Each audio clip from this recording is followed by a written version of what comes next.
গতকাল মূলত রাতে আমাকে মাননীয় প্রধানমন্ত্রীর পক্ষ থেকে আমন্ত্রণ জানানো হয়েছে যে জাকাত কিভাবে আরো ইফেক্টিভলি বন্টন করা যায়। বাংলাদেশে জাকাত কালেকশনের যে অপার সম্ভাবনা আছে সেই সম্ভাবনাটাকে ব্যবহার করে দারিদ্র বিমোচনে জাকাতকে প্রত্যক্ষভাবে কিভাবে এঙ্গেজ করা যায় এবং আরো সফলভাবে জাকাত ব্যবস্থাপনা করা যায় সে বিষয়ে পরামর্শ এবং মতবিনিময়ের জন্য তিনি আমাকে ডেকেছেন এবং একান্ত মিটিংয়ের জন্য আহ্বান করেছেন।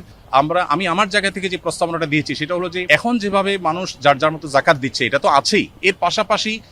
চ্যারিটি প্রতিষ্ঠানগুলো যারা জাকাত কালেক্ট করছে তাদেরকে যদি একটা রেগুলেটরি জায়গা থেকে গভর্নমেন্ট যদি কিছু পলিসি করে দেয় এবং কে কতটা ইফেক্টিভলি কাজ করছে এটা একটা কম্পিটিশন যদি তৈরি করে দেয়, শুধুমাত্র ওআইসিভুক্ত দেশগুলোতে যেই পরিমাণ জাকাত হয় সেটার পরিমাণ হলো $600 বিলিয়ন, ৪৫ লক্ষ কোটি টাকা পার ইয়ার শুধুমাত্র ওআইসিভুক্ত দেশগুলোতে জাকাত হয়। আমাদের দেশে সেই জাকাতের টাকা আনার কোনো প্রপার ওয়ে সেভাবে নাই। তো আমরা প্রস্তাবনা দিয়েছি যে যদি সেটাকে আনার ব্যবস্থা করা হয় তাহলে আমাদের জাতীয় অর্থনীতিতে এটা ব্যাপক ভূমিকা রাখবে ইনশাআল্লাহ, এবং সেই সাথে দরিদ্রকে সাময়িক কিছু টাকা পয়সা দিয়ে তার দারিদ্র আসলে দূর করা যায় না, বরং তাকে আইদার স্কিল ডেভেলপ করে দেওয়া আর না হয় তাকে স্বাবলম্বী করার কোনো একটা প্রসেসে যাওয়া, যেটা আমরা সুন্নাহ থেকে করছি।